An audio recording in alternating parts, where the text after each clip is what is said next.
I'm not saying I'm going to rule the world or I'm going to change the world, but I guarantee that I will spark the brain that will change the world, and that's our job.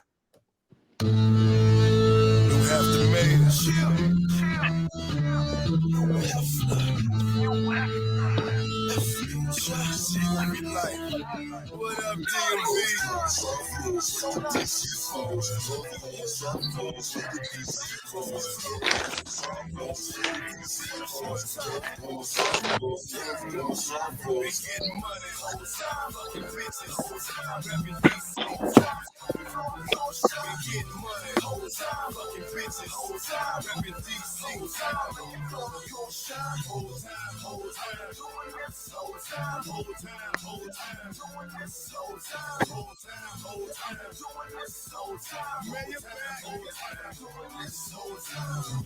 Kickback, guys. JB, what's the name of the podcast? It's a pod named Kickback. A pod named Kickback. It's like a Tribe Called Quest. You say the whole thing. Welcome back to a pod named Kickback. It is indeed, in fact, like a Tribe Called Quest. You do have to say the whole thing. Don't be calling us Kickback. Don't be calling us a pod. And don't be calling us named. It is a pod named Kickback. And I am no breaks new, the righteous ratchet. If you throw it, I catch it. If you got it, I match it. Each and every week, we right back at it. I am the Black Savage, the Magneto of my people. And I got something to tell you about my people. But before I get into my people, let's introduce this week's what do you call it? This edition of the podcast Avengers. I think that's how we say it. And we're gonna start it off with Britt Brat. What up, Britt? Hey. I gotta get you another line up on part 2. I'm Britt Brat, and I like to skip facts, and I do a little bit of this and that, and then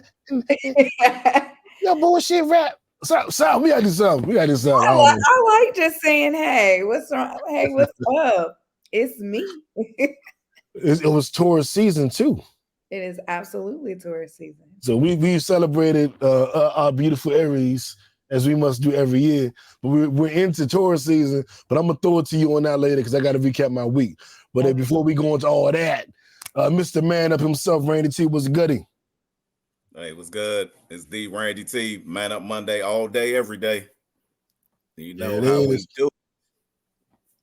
And hey, my man, Britt, like she been having fun today, Britt. Like it's right? Yeah, that brunch. She had that mimosa brunch. Yeah, right? All the mimosas. It was bottomless. Right? It was bottomless. J Lew, talk to us, man. Hey, straight to the point, man. Good to see y'all, man. It is J Lew. What it do? Oh, let me examine our names underneath our names. So, of course, under mine, I just put my government. Last week, I had Hemi. I had Nooperfly. Instead of Superfly, it was Nooperfly. Hemi Snooker, because I'm him. And then, so this week, I just got my name now, Torino Mine. I'm on my grown man shit. I see Britt Brat got the corporate black girl, which has always been her title, her tag. Yeah. J Lew puts in the business. He got the JWL agency. And then Randy T, of course, got Man Up Monday. All right, I like it. This week, we aren't sponsored by anybody. We sponsored by the universe. So we're going to go right into our high-low. God damn it. Now, high-low. Who wants to go first? I'll go first. High-low of the week. First off, I ain't got no low. How about that? What my round of applause there, goddamn. Hey. Love that. I want some horns.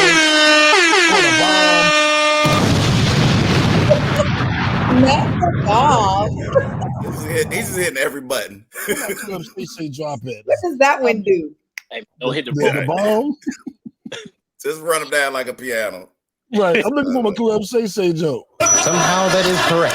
I don't know what that means, but I believe in conspicuous consumption. Really? If you have it, flaunt it. Really?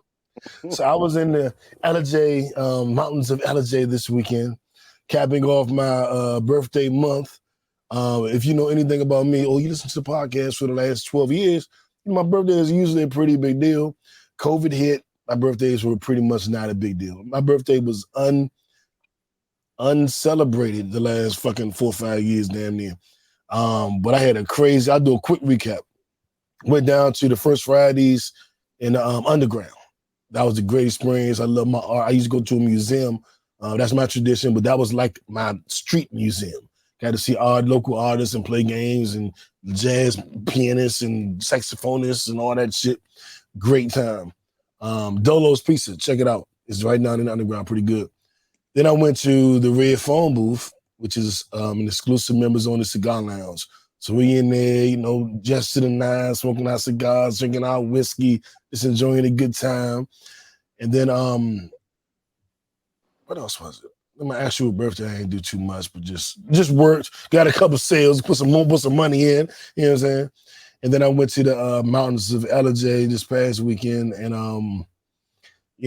from the pictures, the jacuzzi, the game room, the deer and doe running and frolicking to and fro and shit. And just a good, it was frolicking. It was frolicking. I started to do my black boy love shit and hold my cell phone up and frolic myself. Like, I'm frolicking. Black boy joy. I'm frolicking. I started to do that shit because I was so fucking happy. But I didn't want to be judged because y'all be judging people like me and Amanda Seale. We'll get into that later. But I just didn't want to go through the judgment. You know what I'm saying? But I will say this is the best birthday month I've had maybe ever. Like, real talk, I had a really good time. And it wasn't like I did anything too, like you went to Nevada, well, not Nevada, you went to Barbados, you went to Abu Dhabi. No, I didn't really do that. I just had some very deliberate, intentional fun with motherfuckers I care about. And that was, when you turn 70, that's all you really want. You know what I'm saying? So I thoroughly enjoyed that, and I'm willing to pass the birthday season over to my Taurus queen. Let's give it up for Britt Brad. Britt Brad, talk to us. What's your high and low? So if I had to have a low, it would probably be dealing with my contractors. I got new floors put in finally. But I had to do a lot in order to pressure the installers to get here and get everything that they needed. I was on the phone really fussing in a very, very professional way since Monday. But can we get an example of that? How do you professionally fuss? I was very stern, but respectful. I'm the contractor. Miss Britt Brad, we're not going to be there Thursday. It's really hard for me to do it when I'm not actually upset. So I don't know how to fake being stern, but I just really had to let them know I meant business. I'm not the type of person that gets on the phone and starts cursing at people and things of that nature, because I do work in client service. So I also understand that I still have to get something out of these people. So I don't want to upset them, but I did let them know that as a paying customer, I was very much inconvenienced, and they kept telling me, we've made notes for the next customer. And I said, well, that does nothing for me, but I'm happy for your future customers. That was just one of the lines. And they ended up calling back. They somehow found a contractor that was able to come in. They actually ended up not being able to do the floors because the original installer, he, went to pick up the materials, and next thing you know, I get a call back saying, the contractor is not able to do the install today because he didn't have all of the materials. So I call back and I'm like, what's going on? Well, he ended up leaving the materials in the floor because he was missing a piece of quarter round, a piece. And rather than asking, where is the missing piece, which was not actually missing, it was just separated, he just left. And so I had to explain that because, of course, that's not what he told, his manager and boss and things of that nature. So lots of back and forth. But I think that there's always some type of blessing, because if he was willing to do that, probably not someone that I would want to do work in my home. So I ended up getting someone who was very professional, reached out to me directly. We corresponded. And so then with the high, I ended up actually getting my floors installed. Good. Dagging Hornet. All right, Randy T, what's going on in your world, man? Hey man, NBA NFL draft just went down. Right. That's so my high is I'm celebrating our draft picks, the Washington Commanders. We got our man. We went out there, Jaden Daniels, broke every FBS record in college football. Yeah, he throwing from DC from now on. He found a home. I'm telling you, call it in now, put it in the notes. We winning the division. Philly going down, Dallas going down. Like division is won. That's the high. You act like y'all did something. You sound like Jets fans when they thought they were about to take over. No, I'm not saying we winning the Super Bowl, right? I ain't saying we doing that, but I'm saying we winning the division in 10 games this year with the quarterback that we drafted on Thursday. This is you sound like a cowboy. Hey man, can I have my high? Is this my high? Is it a low? All right, let me. Then my low. Here go my low. All right, and my low is again, and I'm gonna keep pushing it. Like again, it's a lot going on in Haiti, and it's still nothing in the news. Right? We got news going on everywhere. We talking about what's going on in Palestine, Israel. And we know Ukraine, they all getting $1 billion, $1 million, and all in the budgets, while Haiti's still left on their own, right? So look, a lot of people, election time is coming in your division. When you sitting with your community leaders, ask them what's in the bill for Haiti, right? Because that's our people, right? And if we're gonna be sending all these packages internationally, let's send them internationally for people who look like the largest consumers in the United States, right? Let's help some of our skin folk, right? There it is. J Lew, take us home, man. Hello. Hey man, slow week, man. Slow week. I got to work out, got to work in. So everything was good, man. Nothing too crazy. But Randy, what's going on in Haiti? Real quick. I can see my time, Randy, to let me know what's going on. Yeah, well, it was a couple of weeks ago, probably about a month ago. It was a big prison break with pretty much, let's say that after the prison break, criminals took over the country, right? Ran off the prime minister. He stepped down this week. He was in hiding. Like literally, the criminals are running the country, like the airports, everything, and no federal aid. And they in the UN, right? They in the UN. Ukraine is not. It's like they getting $1 billion packages. Like Haiti's in the UN. They are part of the United Nations, right? But like, look at that. So we talking about the aid, the help that come like a United Nations country. Like we should have boots on the ground anywhere that it's a United Nation country. We understand with Ukraine because they not, that is, because of relations and nations and stuff that we can't do. But they part of the nation, right? So why is it that we not doing more there? And I hear all these other stories and we got people in court and all that other stuff, but I get a crawl of Haiti, right? Everything else a top story. Well, we know why. Skin color, we know why. We know why. Like Haiti was the first country to fight against the British to win the war. So we know they have a disdain for Haiti. That's on our leaders too, though. Because if we're being honest, like our leaders that look like us, they're not talking about it either. So like, Nope. Absolutely. That's why I said it's election time's coming. This is a time when you people who getting paid to be that their job is your elected official. They represent you in Congress. They supposed to be your voice, right? So when the time come around for their contracts to get renewed, put it in their face. That's the only way. There you go. Yeah, man. I don't want to say thoughts and prayers, but we were definitely going to say, Randy, you are the official Haiti correspondent, so you're going to keep us hip to what's going on. Because I'm curious to see how long it goes with this, I don't want to call it anarchy, but Jav, like this anarchist. Yeah, like I'm curious to see how quiet we get, how quiet the U.S. remains during this whole process. that's going to be very interesting to see. Now, getting into our viral story of the week. I guess where my little drop at? My left stroke just went viral. Hey, J Lew's former algebra buddy, Amanda Seale. Hey, man. She used to help him with his algebra, and he used to help her. He used to buy her lunch. That's the story. Don't ask me. I wasn't there. I just heard the rumors.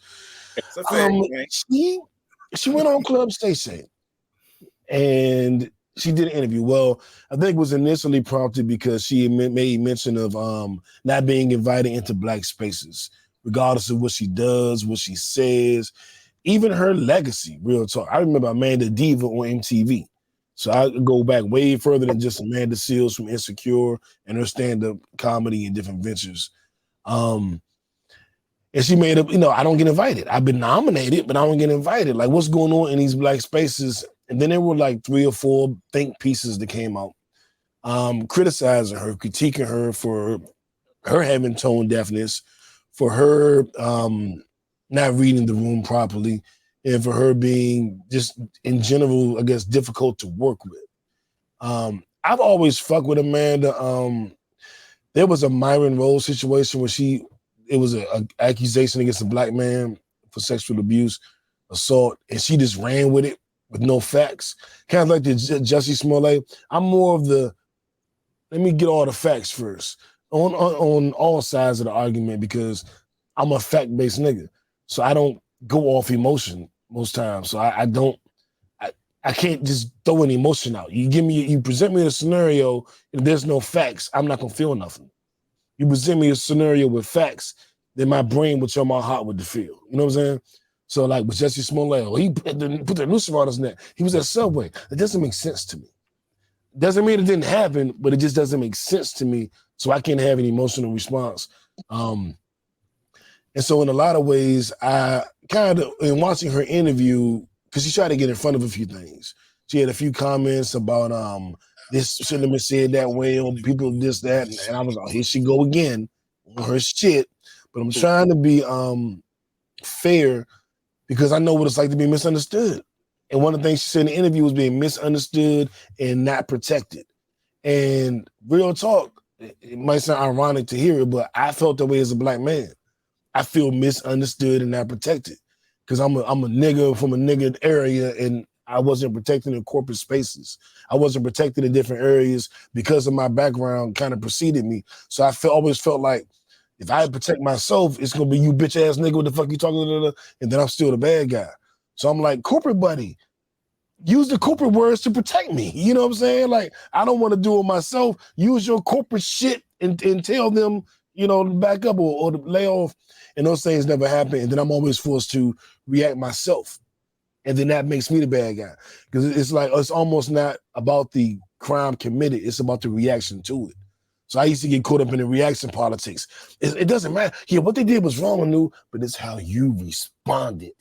That's the real crime. And I'm like, God damn, you ain't had this energy when they did this to me.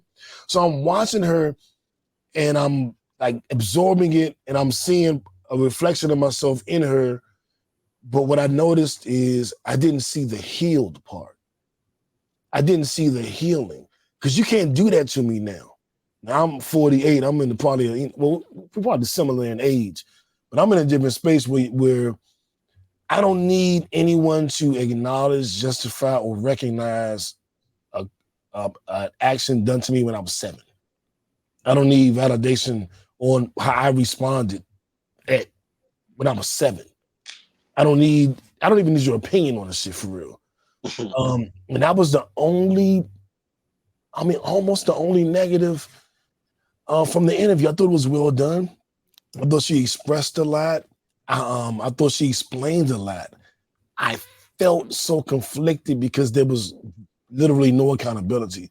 I was taught at a very early age that you can't change other people, you can only change yourself. So in every situation, I look for my accountability, because I can't change J Lew if he do something to me. I can't correct Brittany's behavior necessarily if she ain't listening. I can't tell Randy to do differently. These are all grown people. The only one I can change out of this group of 4 is me. And it's either I won't deal with what you presented to me. It's either if you do this to me, I'm going to have this type of reaction. Or if you do this to me, I'm going to ignore it. Or I'm just going to remove myself from the situation. But there's no definitive. I used to try to bully people. Like I was trying to bully niggas into being real niggas. Like, nah, we don't do that. We don't talk behind each other back. I'll beat your motherfucking ass. It's like, damn, like I ain't really ready to fight you to try to make you the man I think you should be when I see this point and I hang with you.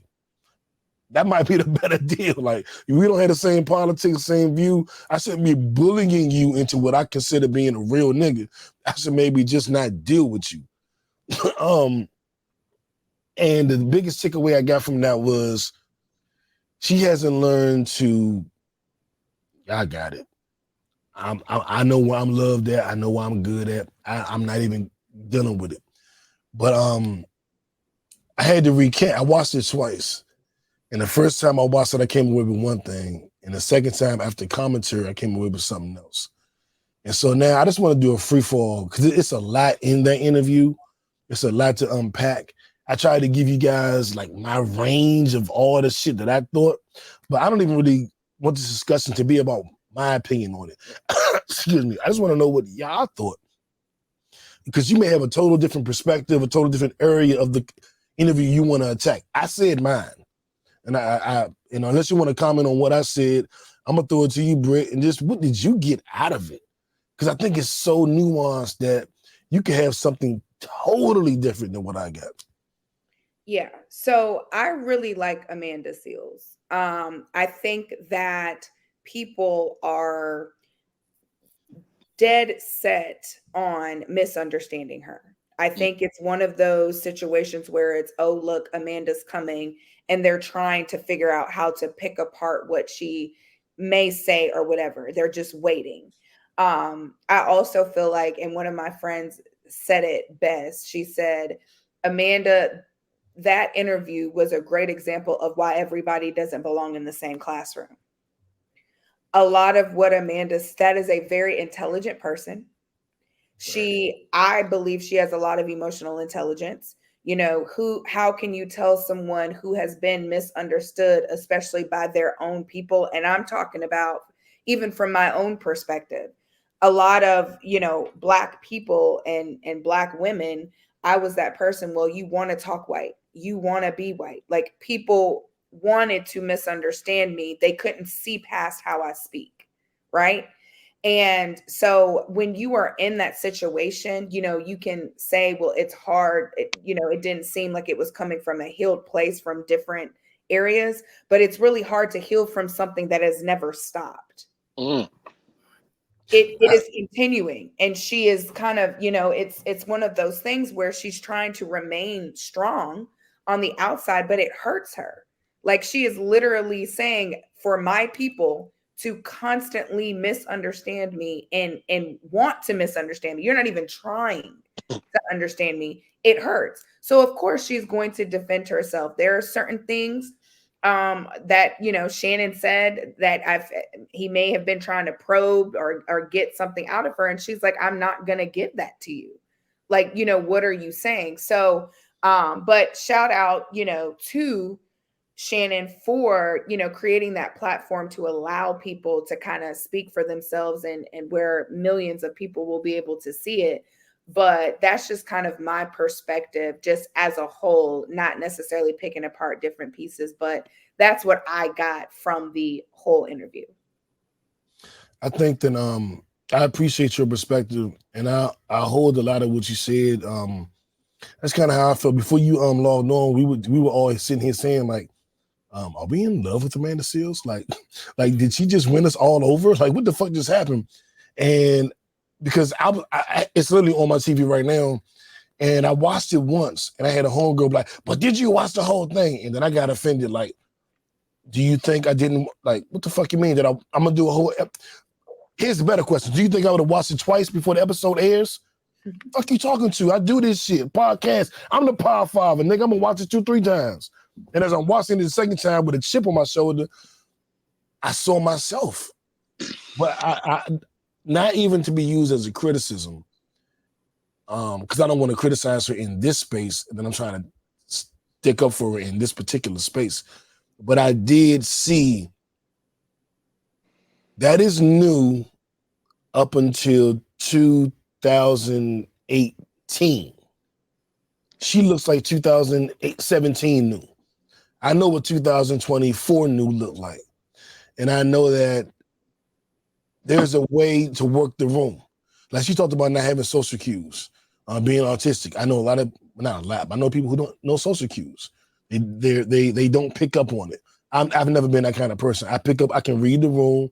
I know how to make everybody laugh in the room. I know what kind of joke to tell to get the tension off. I know when it's time to turn it up and be crazy new and say some wild, oh, did he really say that? I can typically read the room. And I think with her is there's still room for her to grow. I don't think she's the villain in this shit, but there's an opportunity for her to grow where she does read the room. Because the interview she just did, the little meme she did about her interview on Shay Shay, like, and then they did this, and they say there was a safe space to come on Club Shay Shay, but he really did it. And it's like, sis, there's a way you can take a little more responsibility where you won't be out here now looking like this after the interview. Because I don't think her interview was that bad. I don't think she needed to defend it with the veracity that she did. She defended that interview like she said all the wrong things and everybody played her and manipulated her. I thought you did a good job. You spoke very eloquently. I understood what you were saying. I think most people did. And I don't know how many people just want to root against her. I push back on that because, like, oh, there are a lot. She was Amanda Diva, the rap MTV VJ. She was like Free and AJ. She was a goddess. So I don't know that, but maybe some younger people would. She was the shit when I grew up. So ain't nobody looking, nobody in my generation looking for no fucking reason to hate on Amanda. I know she's Amanda Seales now, but she is Amanda Diva. And that meant something. That meant something. That wasn't no bullshit title. She was Amanda Diva. The queen of hip hop, so all that people just want to root against her. I call bullshit. Now it might be these new millennials. It's definitely happening. Like, what are you calling bullshit on? Do you think it's disproportionate, or do you think it's just what comes with the game? You get haters and lovers. You get both. I mean, or you think it's disproportionately just Amanda Seales is getting all this hate?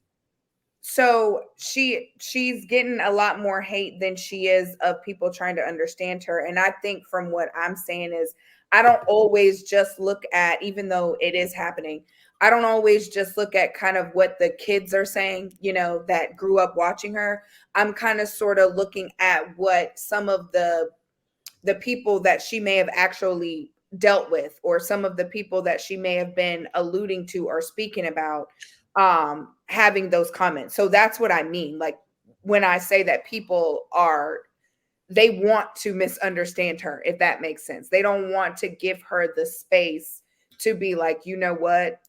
Not having social cues is a thing, right? We can sit here and say, well, this person or that person doesn't read the room, which is funny. We say that, but everybody doesn't have the ability to do that. And I feel like we need to stop putting so much pressure on people to say things the right way all the time, because nobody does that.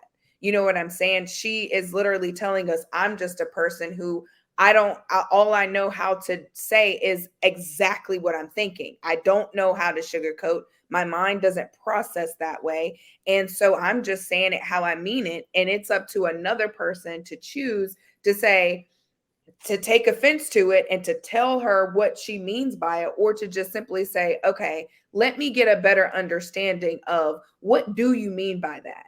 And I think that is kind of that line of like, we tell people they've got to be able to, say things this way and that way. And I get it. I'm one of those people who have perfected that, but that's because, a lot of how I speak to people and what I do, it has a lot to do with how much money I make. So that, is something that I have had to work on over time, because as a kid growing up, I wasn't a bad kid or a disrespectful kid. But one thing my mom always said was, we were just worried about what was going to come out of your mouth. And you meant no harm. You just said exactly how you thought it in your mind.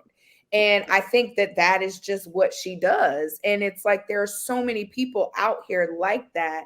So why is it that, we hear Amanda and it's like, oh, Amanda doesn't read the room? Because that's one of those things, right? And I think from her telling us that she's on the spectrum and that she doesn't have social cues is because she's really trying to say, y'all, I really want y'all to understand me. I feel that, Britt, and I want to give that just one moment because that's real. That ain't bullshit. That ain't I don't think she's trying to get over with that. I know people like that. Yeah. I love people who can't read a room. I love people who are on the spectrum. So that's not fluff. I don't think it's bullshit. I don't think it's just she's saying that to try to get past. No, I think that's real.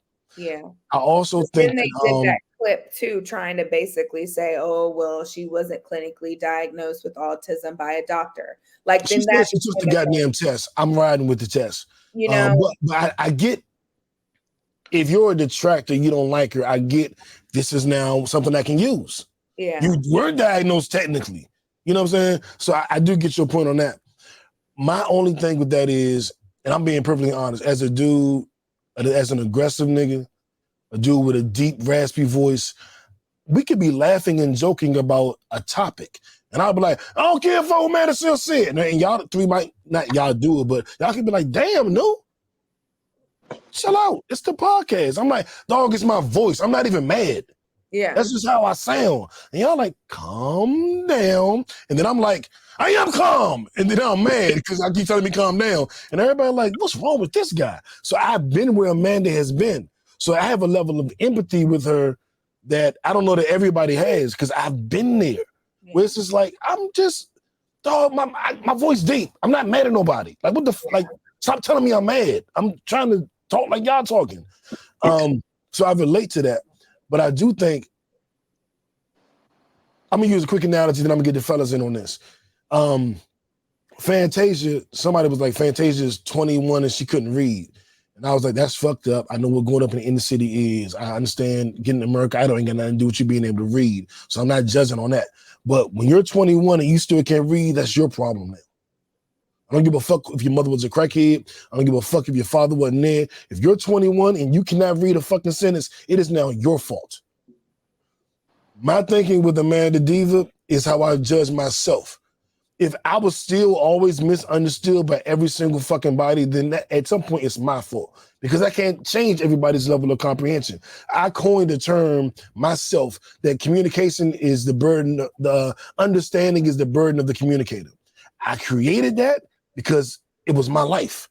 People were always misunderstanding me and it drove me bad shit because I'm like, I'm not speaking a foreign fucking language. So why the fuck everybody act like they don't know what I'm saying? Like it was like a couple weeks ago we were talking and I was like, Kendrick, my favorite artist, but I think J. Cole, but I think his album was didn't have replay value or something. And every time I said it, it was like nobody understood what I was saying. And I'm sitting here like, I'm not speaking fucking Spanish. I know y'all get, I ended up asking you. I said, I ended up asking, what do you mean when you say replay value? And then you explained yourself. And it was like, okay, that is your opinion, but I think for you, there was a part of it that was like, we weren't agreeing with you. And it was more of, y'all must not understand me. But I think the part was, now we hear you. No, yeah, I was agreeing because the whole point was like, how often you play my auntie is a man now? You're not playing it. And that was the example I used. You're not fucking playing it. So you agree with what I'm saying. Like, you're not playing it. So that, like, it was like, let's not use semantics and be funny. You don't play that song. It ain't coming on when you and the girls going to the club. Let's not pretend like it is. It's not. And that's my point. It's a great song, but we're not playing that shit over and over again. Which, anyway, neither here nor there. But I think that there is a healing that needs to be done with Amanda because the way she's acted after an interview, I think you can clearly tell the healing hasn't taken place. And I'm on Amanda's side. I want to be on her side, but I got to hold her accountable. And before I get into any of that other shit, ready to jump in this motherfucker, I know we done went around Robin Hood's barn but kind of like just give us your view. And I think that's what I'm interested in is everybody's view on whatever part you want to talk about. I don't want you to have to respond to what Grit said or what I said. I want to know your thoughts because I really think all four of us came away with something different. Yeah. No doubt. I believe that all. But one thing that I'll say that I can tell from me being a person who's been in and still is in therapy, that when somebody's who's been in therapy, you can hear therapeutic statements from their responses, right? So I can tell from a lot of her comments before she even said about her having a therapist that she was in therapy, right? Just by the way that she responded. And because I saw the aftermath before I listened to the interview, I went in with a different filter. And I went in thinking that she looking at how she felt about it, right? And I would made her make the comment she made when she came off of it. And I thought it was at the beginning, the first part of the interview, when she talked about her challenging the teacher who was giving misinformation when she was the only Black student in a white class, and it was a white teacher who was giving misinformation on about Aborigines or people of color. And in that statement when she challenged her, and this is where I will say with Shannon, especially with the numbers that he's getting now, brother, you have a greater responsibility to fact check everything that you say on air before you say it. And because he misspoke at least 3 times of just wrong information, which at the level that you are at now, in my opinion, there is no excuse for that. Like, you should have people that work under you delegate that, man. Have these cards in my hand. Like, if I'm saying some information that ain't up to date, like somebody, like we having a meeting after this show of why I'm on air giving misinformation. And with someone who's in therapy, you know that they go to therapy because they've experienced trauma, right? So I can tell that she's experienced trauma. And then the way that Shannon responded to that comment in that moment, it triggered her trauma. And you can see she shut down. Like when she put her hand on her head, like she checked out. Because right then, that was the moment she felt attacked. Because she asked him, she's like, why are you defending this person who's not even here, who was dead wrong?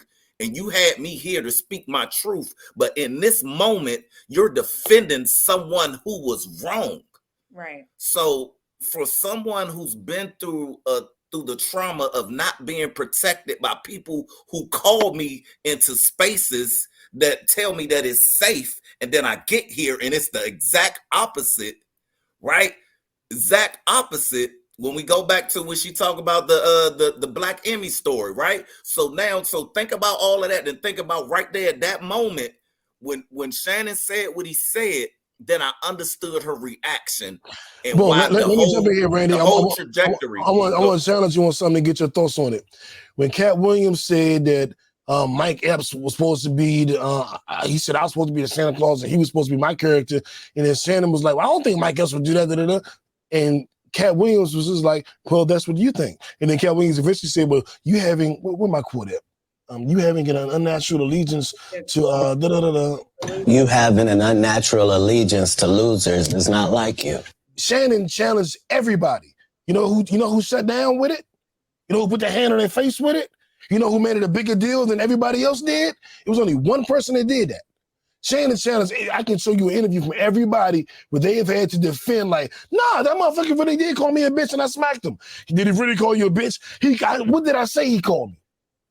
And Shannon did that with everybody. I didn't say only Shannon. one I didn't say he wrong. I didn't say he wrong for that. He kind of was leading towards. I didn't say he was wrong. I just said that was the trigger point for her. And his cards and all that. All I want to point out is Shannon does that to everybody, but one person had a really adverse reaction to it, and then they became a victim because of it. And this is tricky because I am more on Amanda Seale's side than I am not. I'm not choosing between her and Shannon. To me, the beef ain't her and Shannon. The issue is she communicating with what would help everybody understand her, or is she doing more things to make herself more confusing? That is the world I'm in. I'm looking at those two angles. Did she really get it across, or did she make it more muddy? So I'm on Amanda's side. She ain't my enemy. I see myself in her. But I do understand that when I wasn't communicating effectively, nobody knew what the fuck I was saying. Yeah. And it ain't for the 4 people that can understand me to stand up and go, well, actually what New meant. No, New needs to say it so everybody fucking understand it. Not so 4 of you get it, and then and now I'm the victim because only 4 of you got it. New needs to say the shit better so everybody get it. And that's my challenge with her, because Shannon does that with everybody. She the only one that was like, it wasn't that's not anymore. Now we're in a space base. Because a lot of people cannot intellectually understand or are equipped. Is that what you're saying? Repeat that for me, Britt. Are you saying that she needs to water or dumb herself down because there are more people than not, that there are less people than there are that are equipped to understand her? I don't know. I'm not saying that because what is she supposed to do better? Well, it's what I had to learn how to do is and I gave you the quote, the burden of understanding is on the communicator. Like, if I have something, so like this is how I communicate. Just real quick, I'll say it, and if you don't get it, I'll go, I must not have said it clearly. Let me try to say it again, or ask a question as to, what did you hear me say? Okay, well, no, that's not what I meant. What I was saying was this. And then if you still don't get it, I'm gonna be like, well, I was not saying that. We clear here? And then if you still don't get it, then I might get an attitude like, dog, what the fuck? I done said it 3 times. But I do think that there's this arrogance in I said it, however I said it, and people should just get it. Fuck you. Everybody don't think the way you think. Everybody ain't gonna get it because you said it the way you understand it, motherfucker. We all grew up in different worlds, different languages of understanding. Never take anything personal because you don't know how anybody else was raised. So it's not about that. You have to speak to people in a language. Well, if you want me to understand, you better say it in the way I get it, and don't intellectualize it to the point where I don't get. Like you got to dumb it down so I can get it, motherfucker. Obviously, you need to dumb down your thinking so that everybody else can get it. You know what I'm saying? No, not at all. I'm not even gonna comment on that. Let me finish. Oh, go ahead, Randy. Huh? I just wanted to finish. Let me finish my point, right? Because what you said was that Shannon does that to everybody, and what I never said that Shannon did anything wrong. What I said was that was the moment where she was triggered, and because going back to, I'm talking about her being in her trauma and her being in therapy, and she made the statement, and what the statement that he made, and if anybody who's been, and you don't have to be through therapy, just understand of validating comments, right? And if someone, and I'm thinking for her, what I saw about her, when she told me, when she said when she first got to New York, she felt home. That explained a lot to me right there. But let me keep going. But to my point was that when she said that, when Shannon said what he said, she felt invalidated.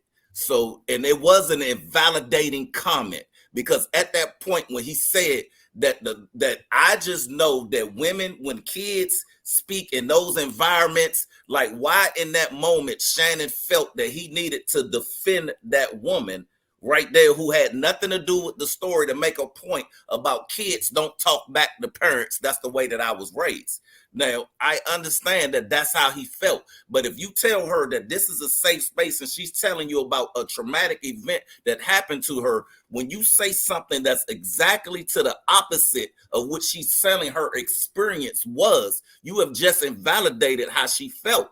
And that's how she felt, and that's what it reacted. Why you saying Shannon did that to everybody else? No, it ain't. It's not everybody else, because everybody else receives in a different way, and she's reacting according to her experiences, her life experiences, and things that happened in her life, and the statements that were going on in that moment. So it can't be compared to what he does to everybody else. Well, that's the issue. The issue is that she isn't here to the point where she can receive that.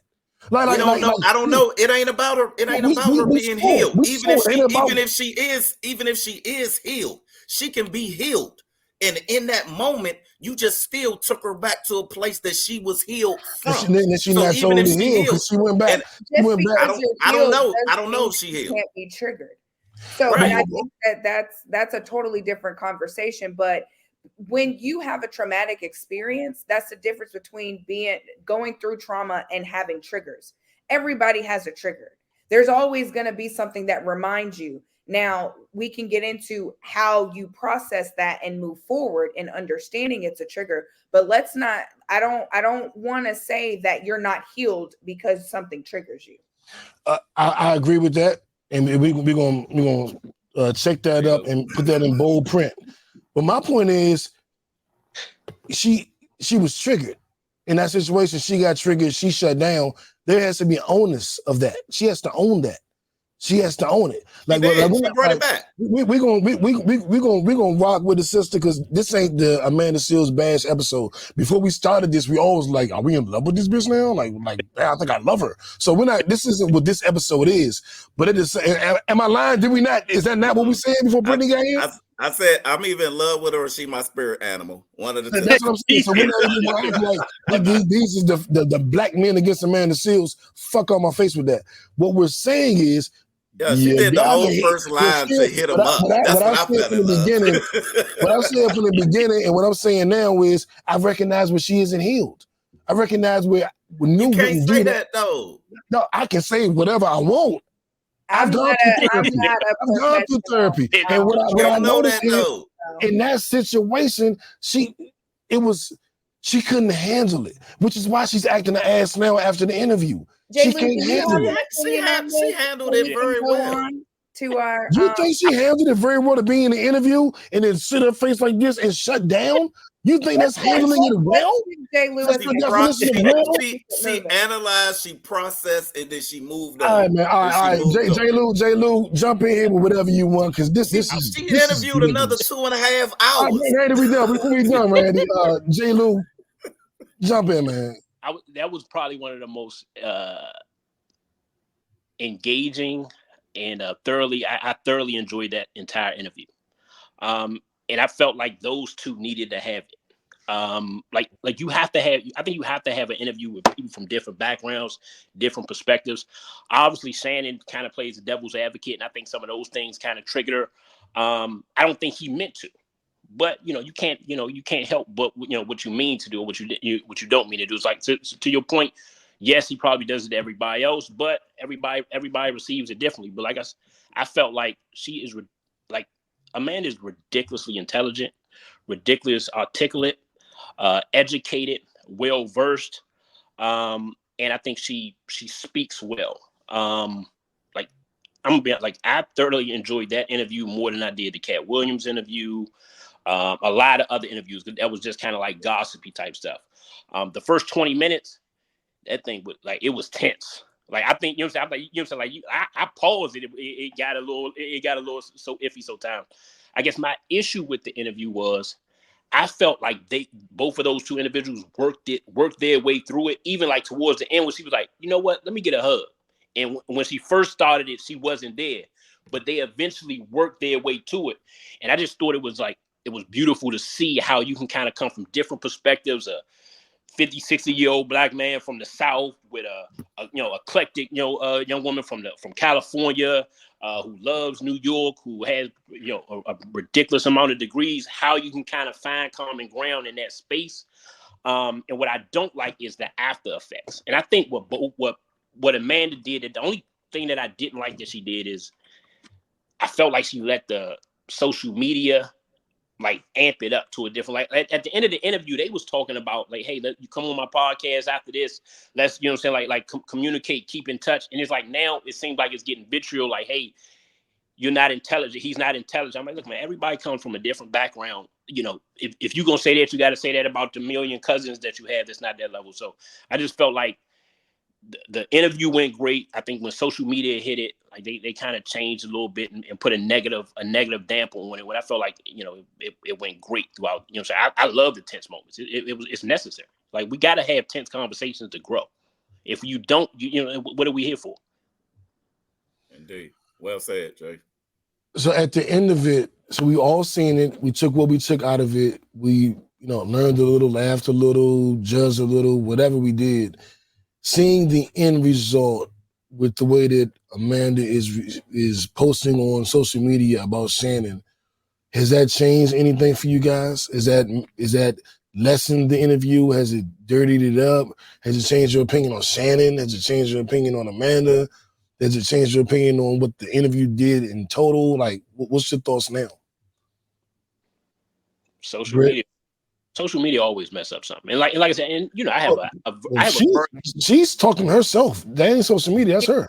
But she's responding to comments.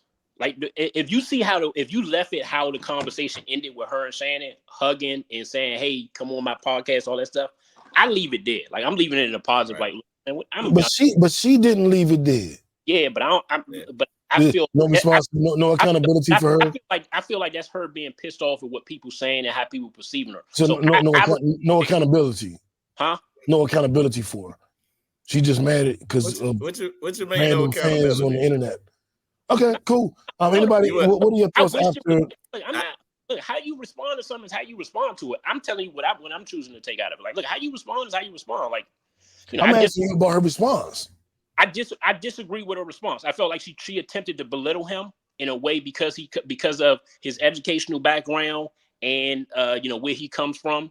I felt like she tried to articulate or educate herself into belittling him to build herself up in certain ways. Or that's how it most likely, that's how the comments came off. Sometimes, obviously, when you're super smart, and like I said, I have a very high performing, sister. And one thing I tell her all the time is like, sometimes you got to I simplify, like, fuck them. Like certain people, you got to just say, fuck them. They not on your level intellectually, educationally, you got to, you got to just say, fuck them. Like, so did she lie? Or was that just something that we shouldn't say because it's nice? It's not nice. What you mean? Did she lie? No, I think it was her experience. Like she felt like he was belittling him. I think he was like, look, let me give you the opposite side of this. What if this person thought this way? She said, no, he's taking this person's side. I don't think he felt like he was taking that person's side.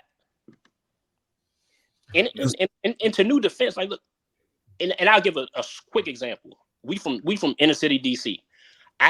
We had a teacher who had about 4 or 5 degrees, most intelligent teacher in the school by anybody metrics. Classroom was run horribly. Why? Because they couldn't simplify the work to the students to have them understand. If you care about people understanding, then you have an ability, like New said, to get them to understand it. If you don't give a fuck about them understanding it, then look, how I speak is how I speak. You got to be okay with it. But if I care about what other people think and how people receive it, then I have to care. So it's like you got to pick one. It can't be both. I don't think it can be. I don't think it works both ways. I'm gonna end it with this, and then I think it's a good idea for us to move on. But do you think there comes a time of you doing your best to be understood and to simplify it, but after a certain point of people refusing to even try to understand you, you say, you know what? You're just hard set on not getting it. I'm not about to continue simplifying. Yes. That is possible, right? I agree 100% because my whole thing with Amanda is like, I've gone through that. I've gone through the thing where I'm like, why are they not getting it? Oh, you don't want to get it. And then you have to make the real tough decision. And some people, because it's like, I have tried to say it this way, that way. I had somebody else explain it. I did this. And then you're like, because you're going to be labeled problematic. I've been labeled problematic because people couldn't understand what I was saying. And I'm like, you don't even want to. You don't even want to. But what I ultimately did, which is when I was speaking to Amanda, so that's me 8 years ago, is I ultimately had to be like, I came up with my little cute saying, the burden of understanding is on the communicator. And I put it on me.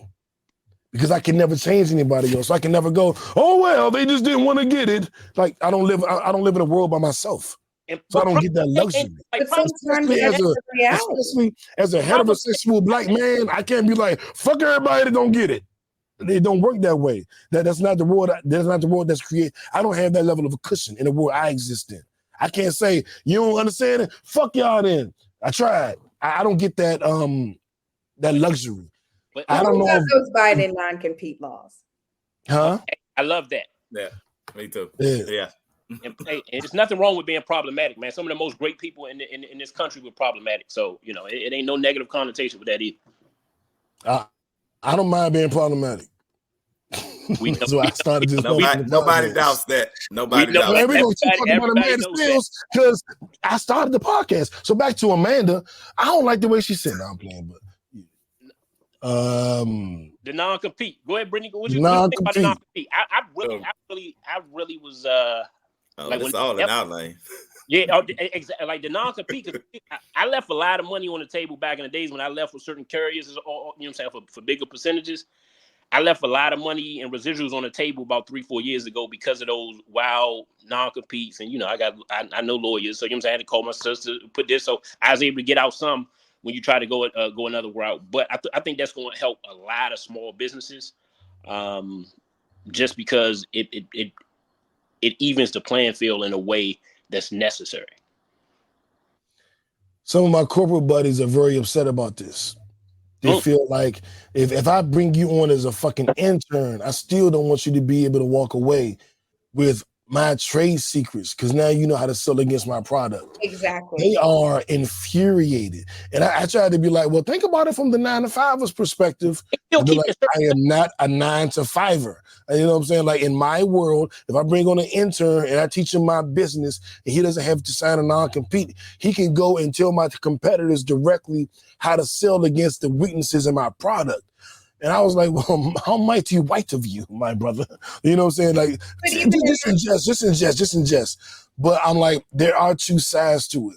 Because if I'm being mistreated in my job and I decide to leave, now I have to do 24 months, 36 months of a side job before I can get back into my industry. And I'm the low man on the totem pole to begin with. So if I'm treated unfairly, disrespected, going through Amanda Seale's type work environments, I can't even leave because I signed this NDA. You know, not an NDA, but because I have this non-compete. And that's like even with insurance, usually if you try to leave, once you put in your 2 weeks notice, that's your last day.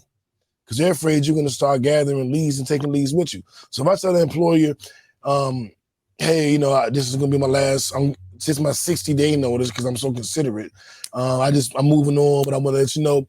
At that point, they walk you to your desk, they watch what you take from your desk, and they walk you out the building. There's no such thing as a 2-week. That's when they don't trust you.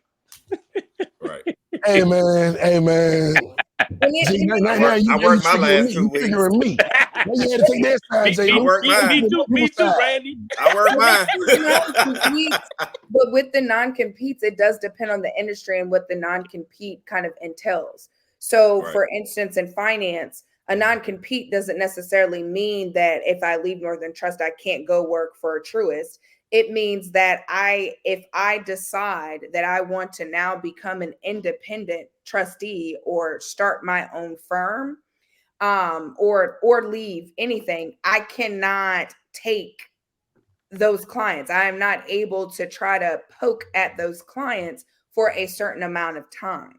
And I feel like those types of levels are, you know, we can look at it one way and say, well, you know, if you guys were so great, then the current clients would not leave and vice versa. But I think that it's going to hurt a lot of these companies in different ways, like not just like with clients, but even you start working somewhere, the non-competes go away. Well, now you've got to worry about whether or not people are just coming on the job to learn your processes, your procedures, and essentially steal, you know, this information so they can go out and do it on their own. And I think that it's a dangerous game. I get what the purpose was, you know, it allows people more job security. It allows people to, you know, kind of do their thing. But there's also a complete other end, which is new, probably why your corporate buddies are so upset, because they probably are at a particular level where it's like, this could really hurt us. We put in all of this work just for someone else to be able to come in for about a year, 2 years, learn what we do, and put like a little spin on it, right? Because regardless of non-compete or not, you can't take people's exact products, make a minimal change, and now they're on their way. That would piss me off. See, but I had the impression, and correct me if I'm wrong, I was under the impression that a good, like the NDA, certain clauses of that is still staying in place. The non-compete is strictly so you can go work at a different company. I thought those processes, the NDAs, certain things of those are still staying in place. I think that depends on the type of non-compete. I'll check it again, but that's what I was under the impression of. If I'm Yeah, not, opinion, that's what it sounds like on the surface, but I think it still needs to be regulated a little bit more. You know, because it could be a good thing, right? But you know, but it could be a bad thing as well. You know, trade secrets could be stolen, like Brittani said, if people can come in and like they will do that for that sole purpose. Like now they've got a window in if somebody want to do that, and you think you want to hope that people have professional courtesies, right? That they won't do that, especially in an industry where I think all of us, where we have clients that we serve. You know what I mean? You want to have a professional, and I tell you, and I've dealt with that too, because I just left a $2 million book, you know what I mean, to start from scratch a year ago, right? And like that hurt, right? That hurt. But you know, when my no compete is up, and some of them are migrating over, right?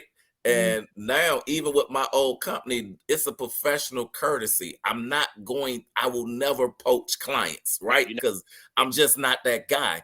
But if I'm with a company and I come to your company and 500 people come with me when I join your company, if I leave your company, I'm taking you know what I mean? You should expect that those 500 people that came with me are going to roll out with me. And you know, I've had to go in the court with a cease and desist, and it was like, look, I didn't solicit anybody, right? They was like, he's our guy, we going with him, right? So I think in theory, like this can be a good thing, but I think it needs to be drilled down a little bit more, because there's some people who don't have professional courtesy, you know what I mean, and will take full advantage of this to the detriment of companies who've built really great things. Yeah, I didn't think, and I'll look at it a little bit more. I thought some of those protections were still in place for the businesses, where you can't take customers, trade secret. All of those things are still enforceable in the contract. It's just saying that you can go somewhere else. I know a couple people in radio who, you know, back in DC, you know, who was Easy Street, who was back real big in DC. Mm-hmm. He couldn't do, when he left that place of business, he couldn't do DC. He couldn't do any radio within a certain mileage, like any radio. So, you know what I'm saying? I think is more on that range. But I agree with you. If you can take customers or you can take secrets and things of that nature, it's definitely something that needs to be put in place. And you know, that's what we got lawyers for. Yeah, I think it depends on the industry of how the non-competes are affected, because I think there are going to be a lot of industries who will still have one in place. Yeah. Because otherwise, those things would happen. That's, to be clear, that's what I was saying. Okay. That I think it depends on the industry. I don't think they're dropping it for everybody. Yeah, and I know at certain top levels, it's not the non-compete is still staying in place. So those top executives and those, you know, so when you make a certain amount, if they got key man insurance on you, I assure you, you're not. You good. Yours is still in place. Now, what do y'all think about this? The second thing they added in there was millions of co-workers who make less than $58,000. They're saying you have the right to certain overtime protections, but it's mixed in with this bill. Is that good? Basically saying if you work extra hours, you deserve extra pay, essentially. But that is being incorporated into this. Is that like some filibuster shit that they threw that in there to kind of like? Yeah, they always do. I mean, you know how I go, man. You got to throw, you know, like, look, these people agree if you put this in. These people agree if you put this in. If you want the bill passed, you got to put all of it in. You know what I'm saying? You know how, that's how we work. Unfortunately. Are we happy House of with this, or are we upset with this whole I think it's incomplete. non-compete? How do we? I think incomplete. I would say Incomplete. still is in place. I think it's some positives, and it has the ability to kind of hurt some businesses. But I would probably give it an incomplete until it's all about the the implementation. Right. You got to think about it. When does anything actually benefit two parties?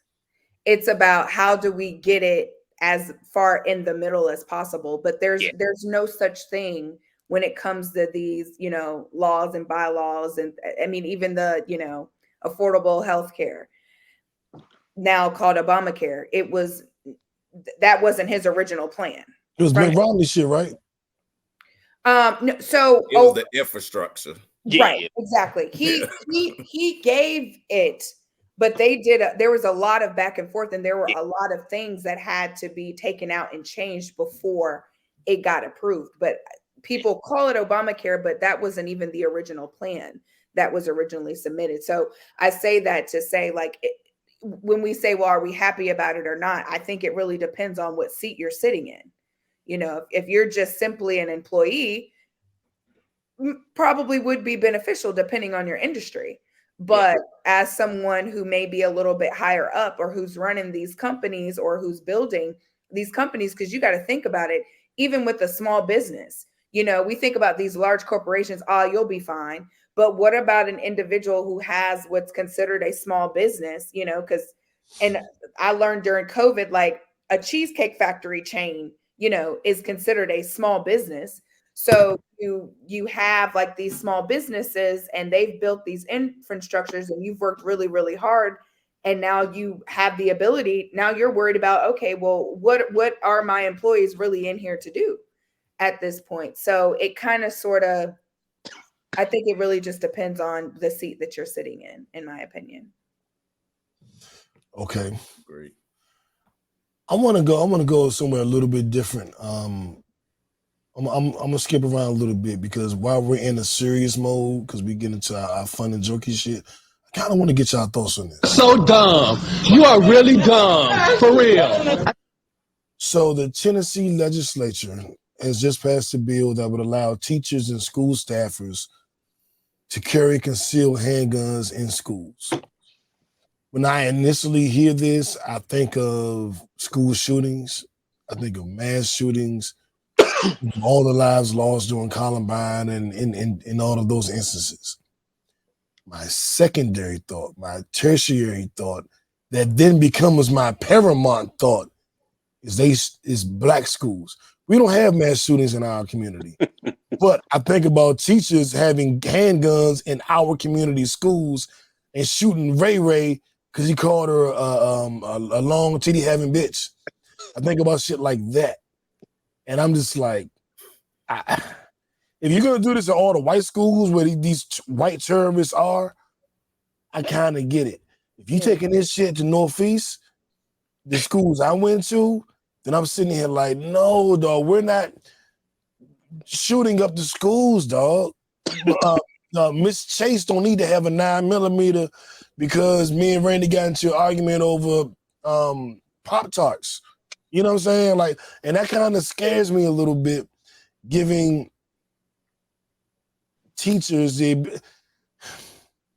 want everybody to be safe.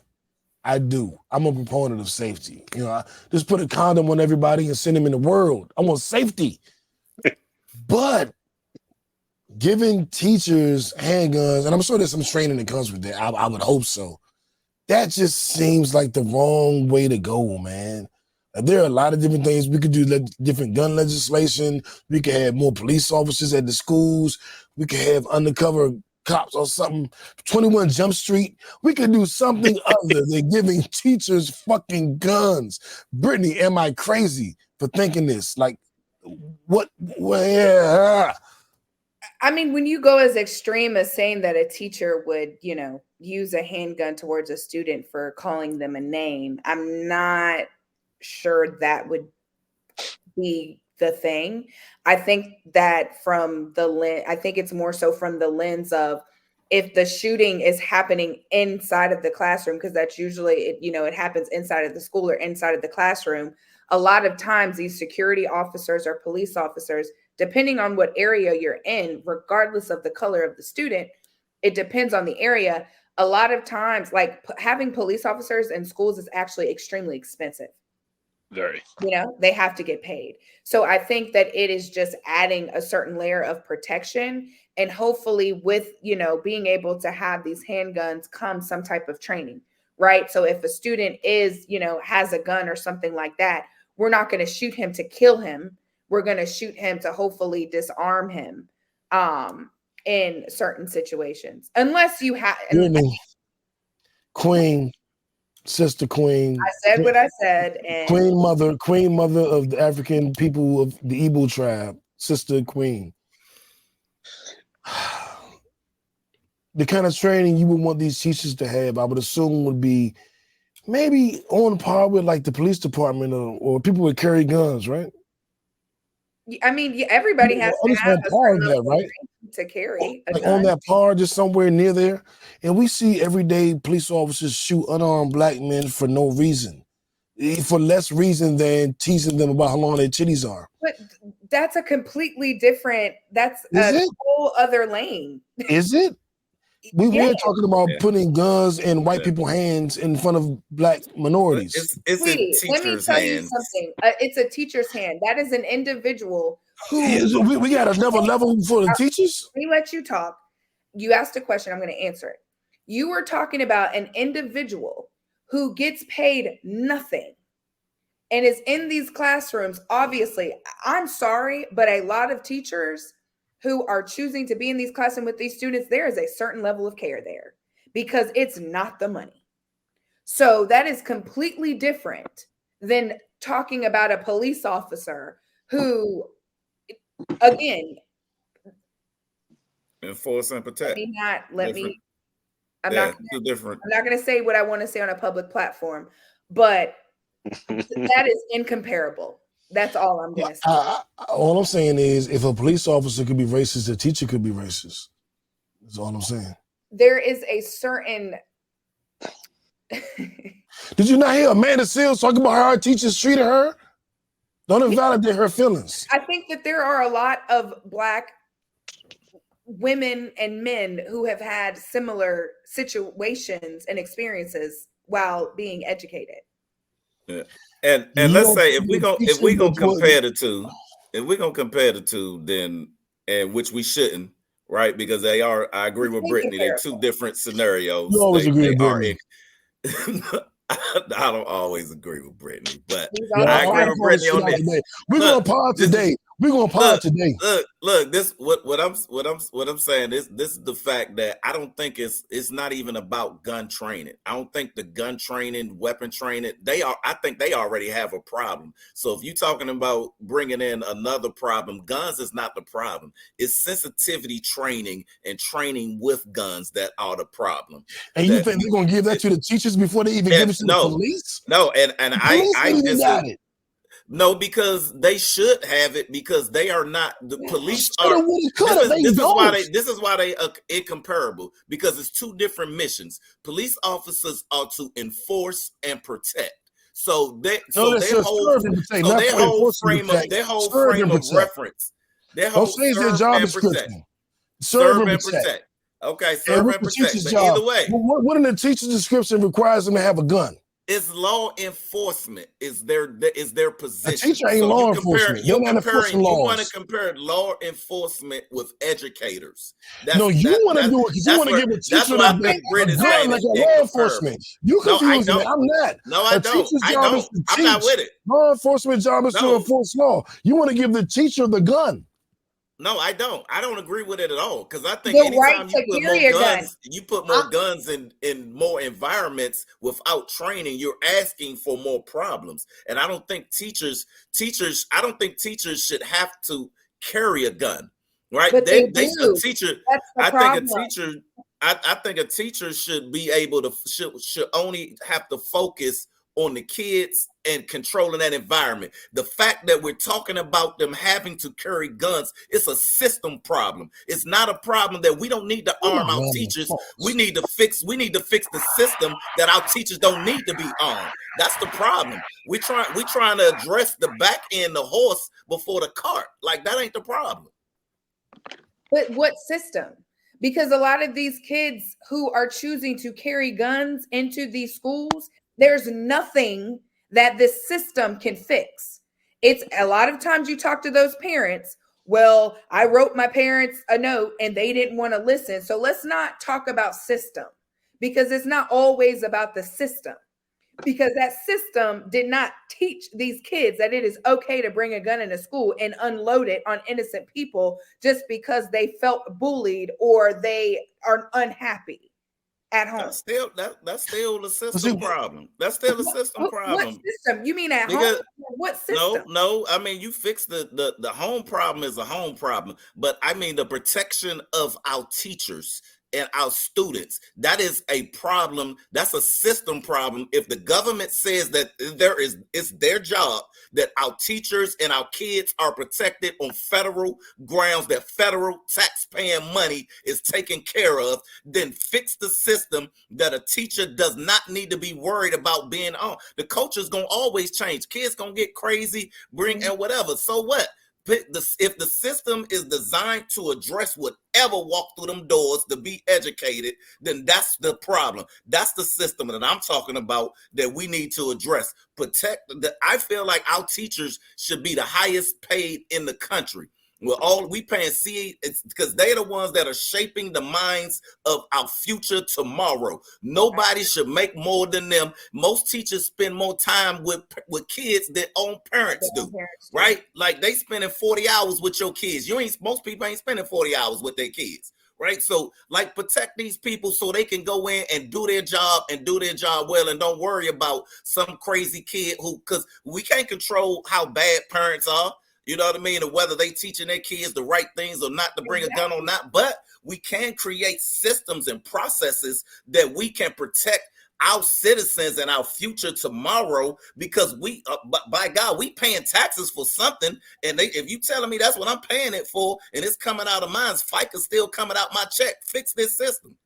That's what I'm saying. And for you, and no, I didn't agree with Brittani on that one. Right. Well, I'm gonna say this: if I had a child or a student and they're not allowed to carry a gun, I darn sure would appreciate an adult in that classroom having one to protect my child. So we can say, let's put metal detectors. You know, you guys are saying, well, we should have police officers. If you're in a classroom or right outside of the classroom and there is an entire school, you know, because they do have security guards and they will have one or two police officers, they do not get there quick enough. So I get what y'all are saying, but people have already went around what has been established. Let me jump in here, Brett, because I think I can speak from a perspective that you might not be readily available to you. I went to Calvin Coolidge Senior High School in Washington, D.C. My first 6 months there, we had, open lunch. We can go to different McDonald's for lunch. We could do all this stuff. We had a shooting in the school, 2 neighborhoods. I won't name them. Shout out to the 100. We were having a shootout in the hallway, and you can't really have a shootout in a hallway of a high school. So they changed the rules. We had metal detectors. We had police officers. We had security guards. Everybody damn near missed first period because the line to get into the school to have your books and backpack checked was so long that you typically missed first period. Because it was first period, then homeroom. I don't know why they did that. That was weird. But you would miss first period and then you wind up getting there by homeroom. And we didn't have any more shootings after that. What I'm speaking to is these white teenage terrorists who are going into high school, shooting up the whole school. I'm not speaking about Willie and John who got a beef, because Willie and John can't get their guns in school. So Miss Brittani and Mr. Randy and Mr. J Lew don't have to worry about the kids shooting in school because the black kids can't get the guns in the school to fucking begin with. But the white kids can. And I think that's what we're talking about is this legislation in earnest being to protect the white mass shooting teenage terrorists, to protect people against them. My fear is that they're gonna do that shit at Coolidge. Now, you can't get guns in Coolidge because the metal detector line so long, you can barely even go to class. So why the teachers in Coolidge got guns?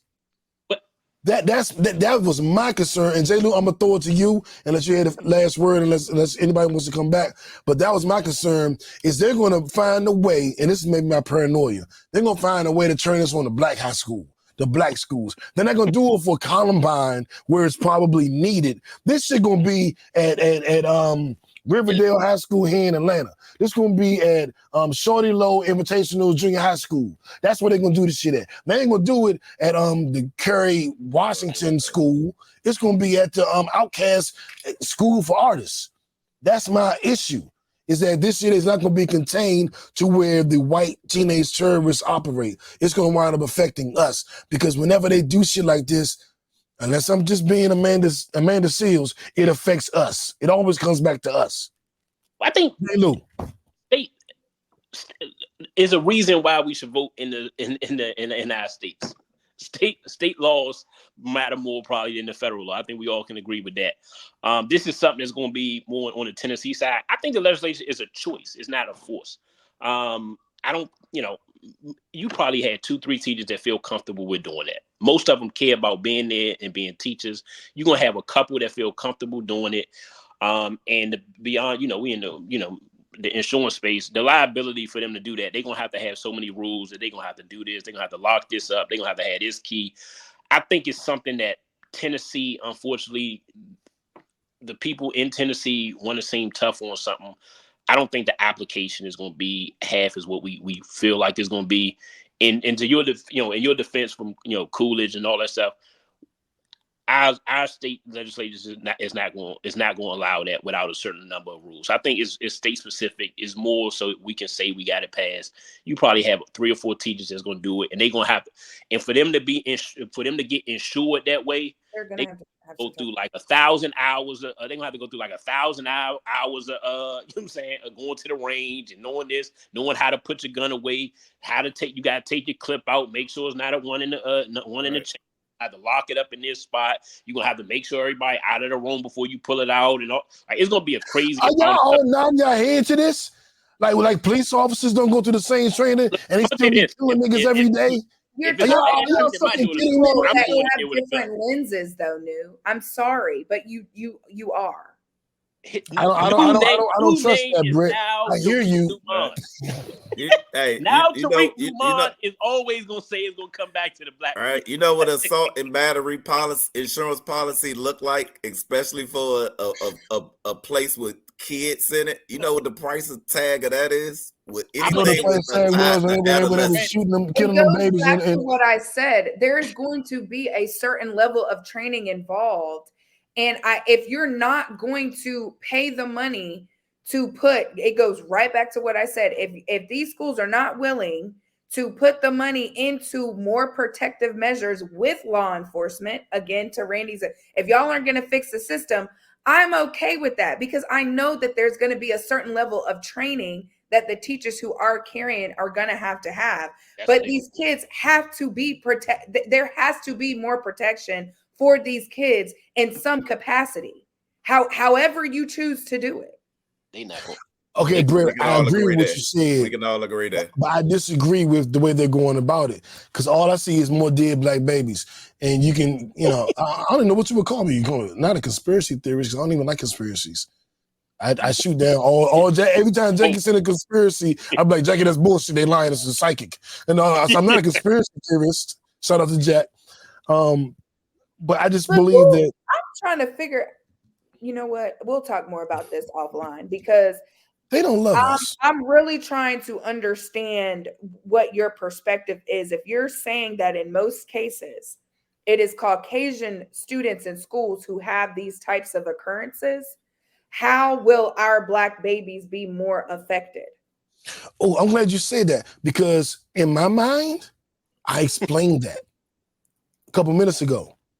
But now I'm having my Amanda Seales moment. you're I talking explained about it, but you didn't. But it didn't correlate. So now it's up to me. The burden of understanding is on the communicator, not on the communicated too. So what I said was, I understand what this legislation is and what it's set up to protect. Whenever they do these things, it typically adversely affects us. And my fear is they're going to take it to, and I mentioned my high school, Coolidge. I talked about a shootout in my high school. My fear is they're going to take that legislation and run it across the board. And then it'll show up in my high school.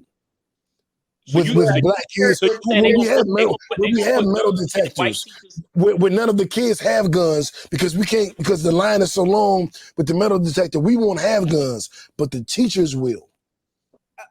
Okay, but what is wrong with the teacher? So you're basically saying that you are afraid that a teacher is going to shoot a student for no reason other than they got called a name. A teacher. Yes, I've seen police officers shoot people for less. I would say this. I've seen community service people, community watch motherfucker kill Trayvon Martin. I have seen it, Brittany. I am not speaking in hyperbole. I am not talking about irrational things that don't exist. I have seen it. I've seen it on the news. Do you think that a Caucasian individual who is racist would choose to go into an all-black school and teach? Yes. Yeah. I fucking do. I've seen it.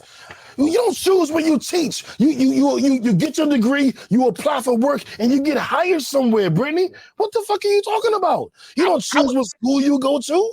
You apply for a job and you get hired. And then you tell your friends, I'm in the fucking nigger school.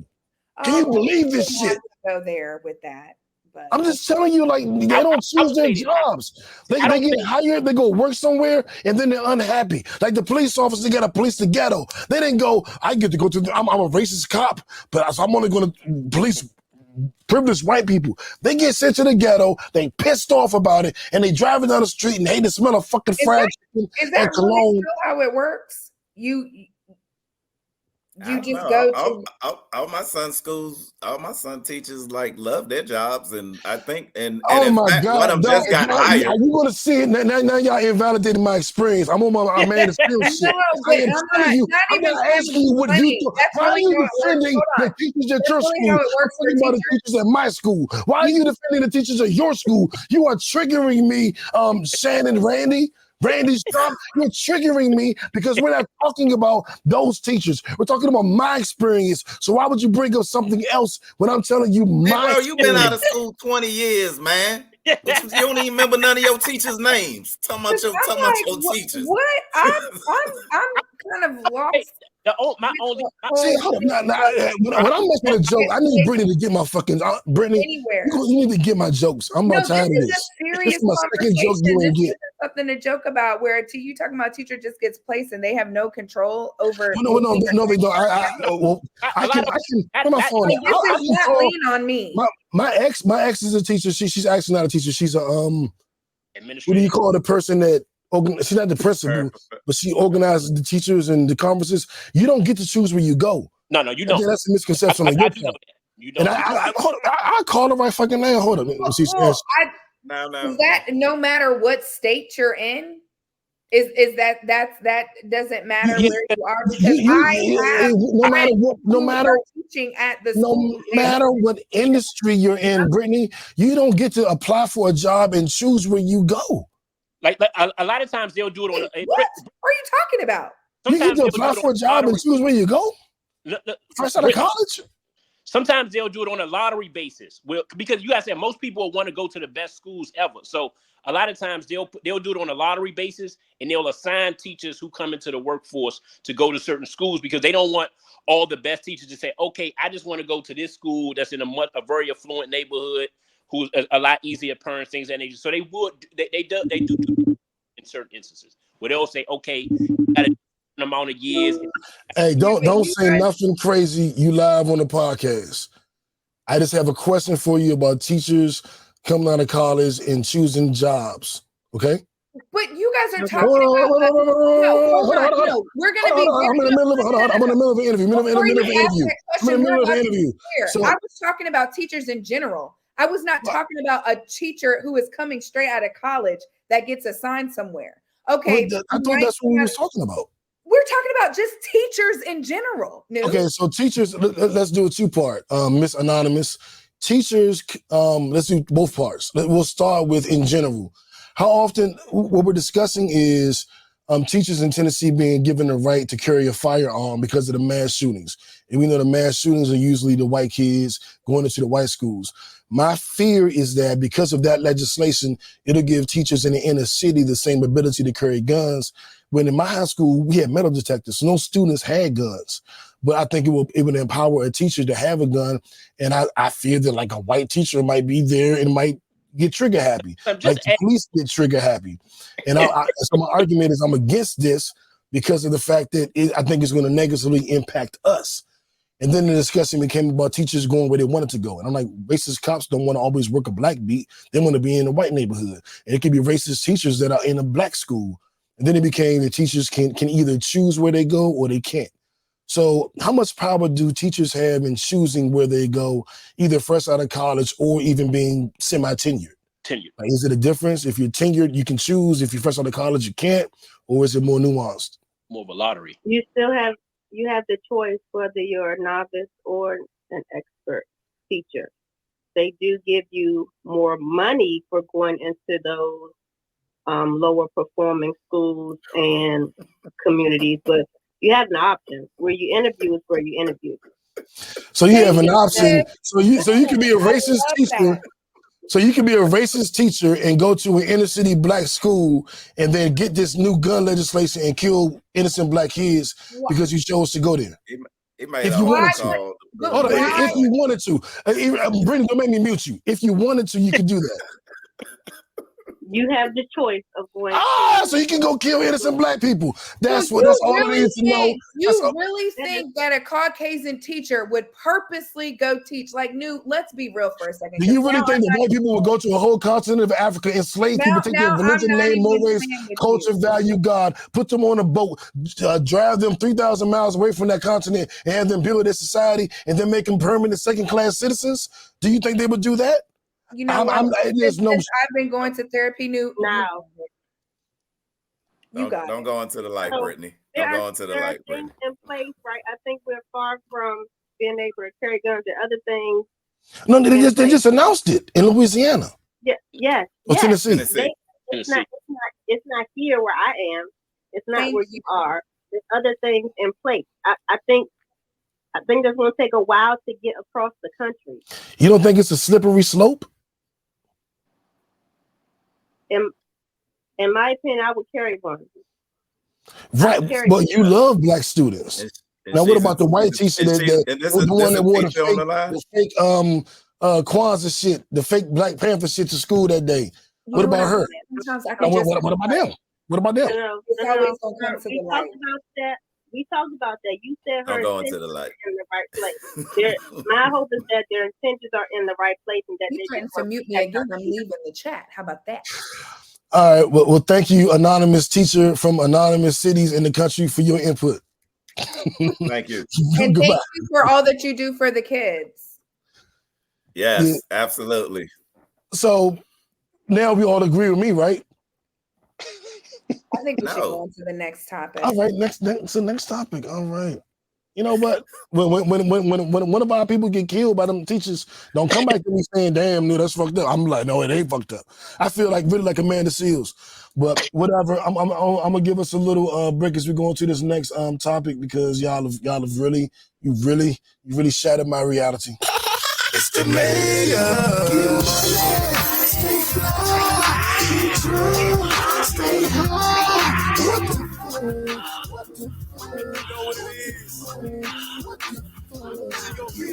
So Randy's tech company. Do you think that putting your glasses on makes you more believable or something? Like, is that why? Sometimes I have to take my glasses off so I can see what you're saying. Sometimes I gotta put them on so I can see what I'm saying. Oh yeah. Don't you need a little extra to see what you're saying. I get it. Don't need much to catch what I'm dropping, but we fighting anyway. I'm gonna see you in the streets. It's all good. Your birthday coming up. You got 30-something licks coming. Don't even worry about it. Don't even worry about it. 37. 30-something. Oh. 34. 34.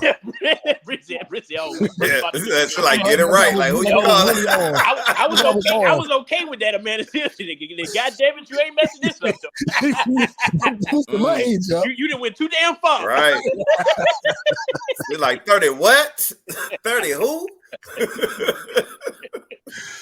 Are you the 5th? You the 3rd, the 5th? What day is your birthday? You're not the 5th because that would make it. You're the 4th.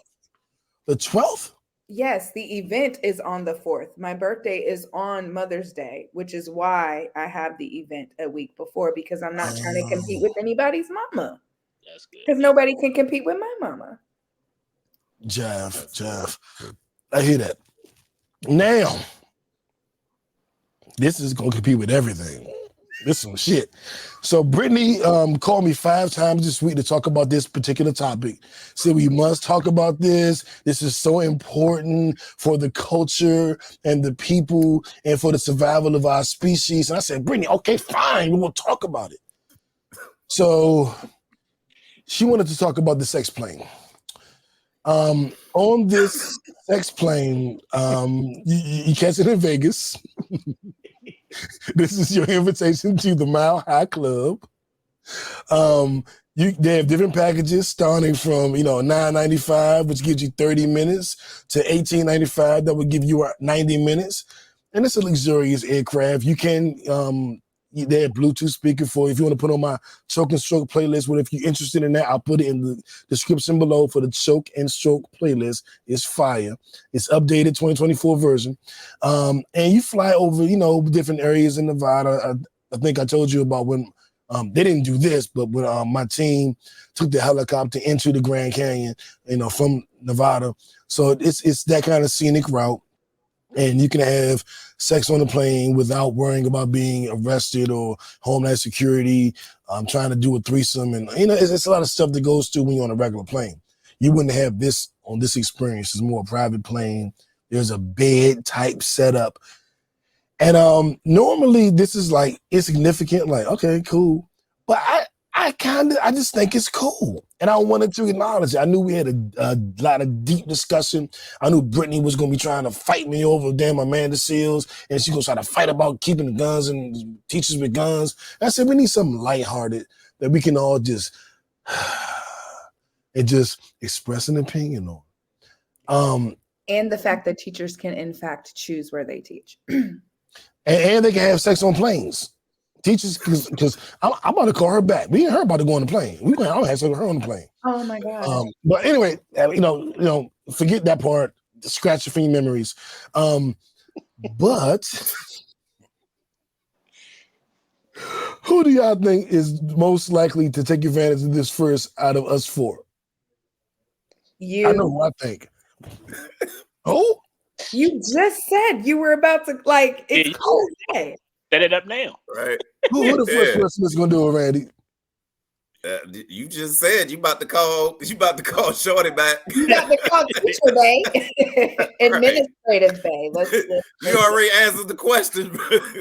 You know what? J Lew, you part of this foolishness, J Lew. Hey man, I concur. Oh man, y'all are something else. Okay, let me ask you this then. $1,000, 30 minutes.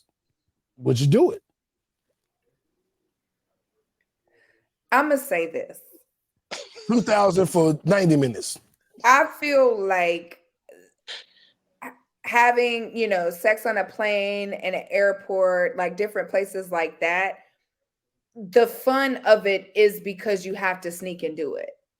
I don't think that it would be fun to be like, can you really say that you're a part of the Mile High Club if you are specifically going somewhere to do this?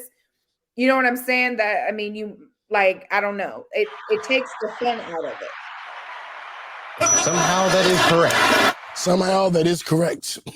Yeah. I agree with Brittani. It'd have to be like if we in Vegas and it's just like spontaneous, and it'd be like, hey, they got them planes. You want to go jump on one? You know what I mean? Yeah. Like that. But had to get lit. Yeah, but Like, look, well, let's like we, you know what I mean. We had Daya, and you know what I mean. We had Daya partying, and then you know it transitioned to that. Then you know, but nah, I'm like Brett, I ain't booking it. Be like, hey, yo, we going on the plane tomorrow. That's spontaneous sex. It's gonna be part of our club. Put it on the calendar.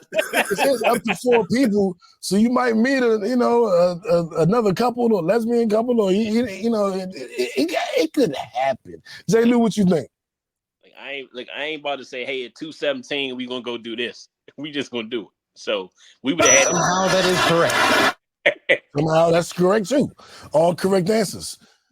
But I feel y'all on that because I do think like what Britt said, the thrill is in the am I gonna get caught? Or what's gonna happen? You know what I'm saying? Like, who saw you come in? Did they see you come in? Be quiet, you be quiet, you be quiet, you be quiet, you be quiet, you be quiet. You know what I'm saying? Hurry up, you hurry up, you hurry up, you hurry up, you hurry up. So I think that is like a lot of the fun of it.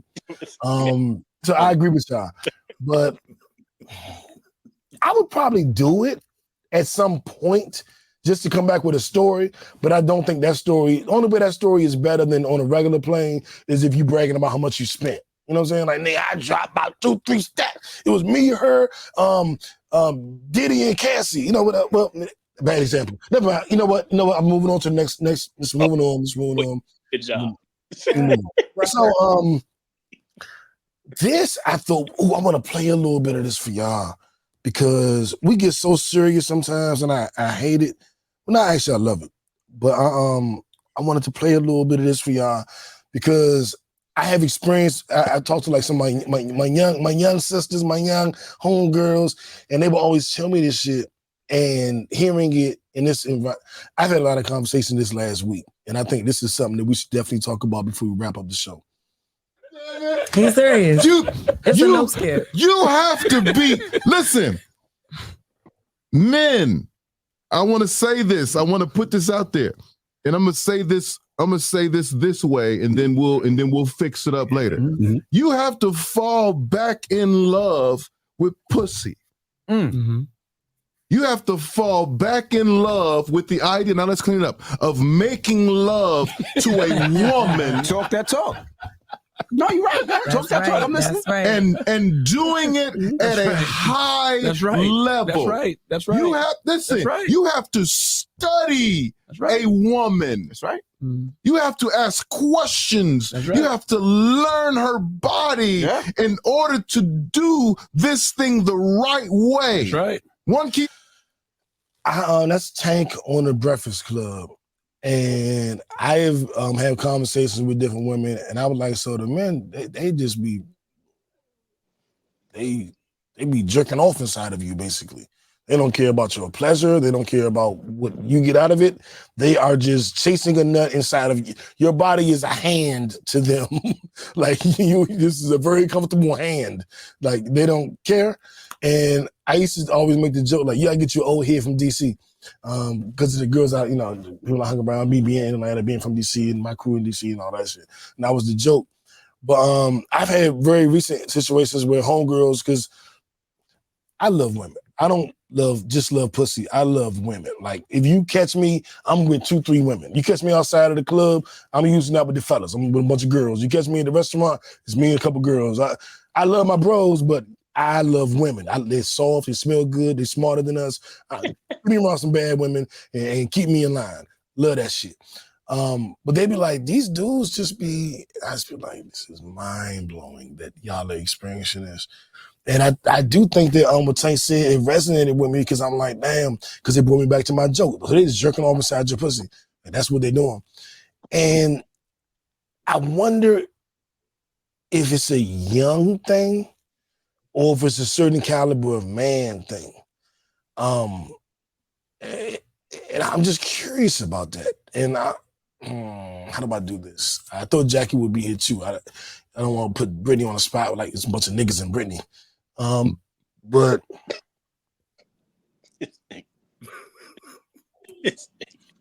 so I'm in my Amanda Seale vibe now. I want to try to answer this correctly. Brittani, when you hear women speaking about relations with men in a certain age group or a certain demographic. Is what Tank said valid? Does that sound like, well, I've heard that a lot. My girlfriends have told me this, they've told me that, they've expressed this. It doesn't feel like men are really in love with the woman or the pussy or the orgasm or the pleasure. They're just kind of doing their own thing. Or do you think what Tank is saying is like, that may apply for some people, of course, but that's not the general consensus? Or do you think what he's saying is valid across different lines? So I think it's a general consensus, and I think it does have a little bit to do with age, right? Because it's like older, the older generations grew up to like love making music, right? Nowadays it's kind of about like, I went to Pound Town. So it has a little bit to do with the times that we're in now and, the type of man and whether or not he cares enough. So not even just age, if he cares enough about you and your body and pleasing you. I thank God that I have, I personally have not experienced displeasure much throughout my tenure of being an adult. But I do know. I mean, let's think about it. When a lot of women were coming out and saying, I rarely have an orgasm through sex because men just are not hitting the spot and they're not really caring about it. So that's definitely a thing. Randy, see, help these fellas man up. What we got to talk about? Not help a man up. He man up Monday, you know what I'm saying? Let's help a man up, Randy. Man up Monday. I love it. That's hilarious. I think Brittani hit it right on the point. It's the culture that we in today, right? And I think what Tank is talking about, you know what I mean? We talking different generations. I was listening to, I think it was Glow. Remember last week, Glow interview, you know what I mean? And then with Megan, and you listen to these songs, and now like how I was just thinking, I was talking to somebody about this, how now that, these beautiful women refer to themselves as bees, and I'm that bad bee now.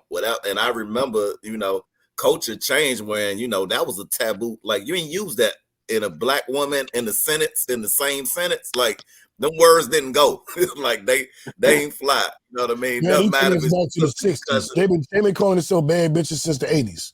Remember the rap group Hoes with Attitude? Don't take us back to the 60s. They've been doing it for a minute. How big did they go? I'm saying that I'm talking about like Meg and Hot Girl shit. You know what I mean? Like we on some other stuff now with Lotto and all them. They on a whole nother level with it. So when you get there, and we already go back to the experience that most of us men, we think that intimacy is, we learn it from Pornhub. So that's because nobody teaching us the birds and the bees. So a lot of us got to grow up before we figure out that every woman don't want Pound Town, right? Because we think most youngins thinking that's what it is, right? And that's what you want. That's what we gonna get. We making songs about it. That's what you gonna get. So I feel Tank. He like, let's take it back to, you know what I mean? We don't need to, like you with the choke and stroke playlist. Like, why can't just have, what happened to the Quiet Storm playlist, right? Whoa. There you taking this too far, man. You're going too far. Now, I done choked some 50-year-olds and some 30-year-olds. Let's not disrespect the choke and stroke. I didn't invent it, but I perfected it. Let's not disrespect it.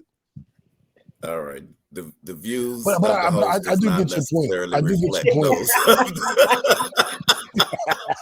But ironically, like I do get your point, and I do know that different situations call for different actions. And different women, you need to listen to your woman. You need to watch her body. You need to listen to her words. You need to have a conversation. I have never had sex with a woman and choked her, and she didn't know it was coming. I've never had sex with a woman and choked her, and it was a surprise. It's good to hear. I want to tell a story from there. No assault charges out here waiting. I don't have to tell you the name. I'm gonna tell you a story because I don't have to tell you the name. Boom. So I was an ex of mine that Randy, you know of. This is 12, 13, 14 years ago. She was talking to me about stroking and choking. And I hadn't choked a woman prior to that. And I didn't even know that was. I knew it was like a Wesley Snipes movie where they was choking. He choked the girl and she died. It's asphyxiation, and they got this fetish. And I was, that's some white people shit. And because nobody in my neighborhood was talking about that shit. And when the girl told me she liked it, I hit the group chat, fellas. Like, y'all be choking motherfuckers and shit? Like, am I late to the party? And they was all like, no, we don't be choking nobody. Don't you show nobody. We ain't bailing you out. And I did it. And of course, she liked it. She liked it before I did it. She liked it from previous. So when I did it, and she helped me do it, the way she liked it, and she loved it. I'm like, dog, abort a mission, choke them all, choke everybody. You know this shit. It make the nut more big. It intensifies the orgasm. Now listen to me. And I had a bro who was like, bet I'm gonna do that shit. But he ain't talked to her about it first. He just randomly in the middle of the conversation started choking. I'm like, you can't just start choking people, dog. That is not how you do that. Oh shit. Oh man. But we falling in love with choking. What was the subject again? What we falling in love with? What was the subject? Hold up. We was talking about I wasn't falling in love with choking. Like how do we get here? It was falling in love with the pussy. You wanted to play this. But my ultimate point was, it's like, moving on, it's just that consent. Get consent, find out what each other like, find out what each other's willing to try, and then try that shit. No surprises. That was my point. But I do think that and J Lew, I'm gonna give you the final word on this. If a certain type of man cares what you like, and they gonna ask and they're gonna have a conversation. That type of man is a certain type of man in any realm of his life. So, focus on that. Yeah, and fellas, if you're not sure, communication is key. I have never had a conversation where I asked a woman if she liked something or didn't like something, and then that turned her off. Like, this motherfucker cares what I like. I'm out of here. It don't work that way, fellas. You can ask them, baby, would you mind? You want some sexy shit? Get consent every step of the way on your player shit. Can I kiss you? Can I touch you? Can I lick you? Can I touch you here? Can I touch you there? And get consent every single step of the way. It'll be a special night. I'm telling you, ain't nothing like a consent night. But that has to go back to just not even being in love with the vagina, but with the individual as well. Yeah. There's a whole lot of casual sex going on nowadays. Like, people don't want commitments. People don't want to be in love. So in order to be in love with the pussy, there does have to be, oh my God, I can't believe I just said the P word. But there has to be a certain level of love and care for that individual. So yeah. I feel like we need to stop with all this casual sexing. And, I agree. That's the only way it's really going to get back to it, because you have to care. Yes. Yeah, and I'm going to say this because it's true, but I agree with Brittany. I'm supporting Brittany's point 100%. I am not speaking away from it. Don't say but. However, no, not however, and God damn it. At times, like, I'm not fucking you if I ain't feeling you. I'm not fucking you if I don't like you. I'm not fucking you if I don't see something more. I don't want a casual pussy. If we fucking we're gonna be friends when this is over, or we're gonna be dating, or we're gonna be something. And I just have zero desire for just her ass fat. Let me go fuck her. But I've been that way for a good minute. Like my casual sex partner be like, they become best friends and shit. Like, it don't be like, you know what I'm saying? Like, I fuck this bitch, never saw her again. I don't even look at women like that as disposable. You know what I'm saying? So it's like, we're gonna be something. We got some value to each other. And I love that thing you do when you talk me. It swivel around. Okay. Okay, well, so yeah. Having I think the Tank is right. We should definitely get back into not only loving the pussy, but loving the woman. And loving the man. Well said, Brett. Well said. There you go. What'd you say, Brett? I said loving in general. Loving, and then Randy agreed with me again because he's on the side of right. See, here we go, Randy agreeing with you again. All Hey, right, you agreed with me a couple of times as well, but you never said anything to him. We're going to get back into the love. Hey, Randy, I love you, dog. I love you too, man. J Lew, I love you, dog. Nigga, tell me you love me too, nigga. Love you, brother. All right, Brett, I love you, dog. I was about to say, why wasn't I first? But I guess you saved the best for last. The best for last, too, New. All right, goddamn it. We love each other. We get back into that. As we head up out of here, I really want to get one more question in. Y'all got 5 more minutes for me. I guess a good question. It is right on the love and the sex. Megan Thee Stallion, photographer, suing her for having sex in the car with another woman and quote unquote making him watch. Now I want to tell you ladies something right now, goddamn it. If you having sex with a woman in the car and I'm in the car and you make me watch, I'm going to call my lawyer.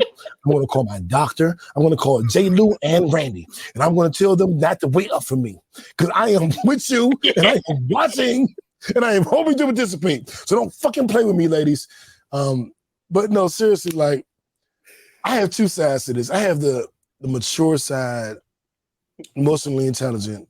And it's like, you know, if I don't want to deal with that, I don't want to see that, and I'm in my world, like, don't make me be in your world. Don't throw me into your threesome. I'm minding my business.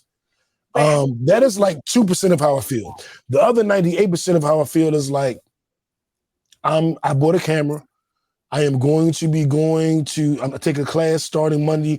There are white teachers there. I hope they don't have guns. I don't want to get shot, but there are white teachers, and I'm going to become a photographer because there's an obvious opening in Megan Thee Stallion's entourage for a photographer.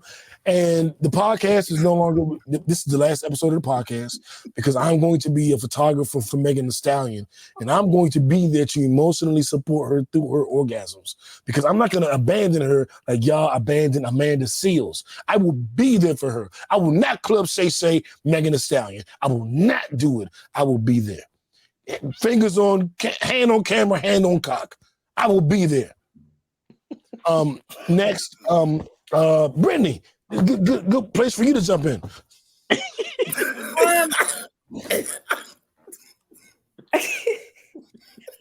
I just feel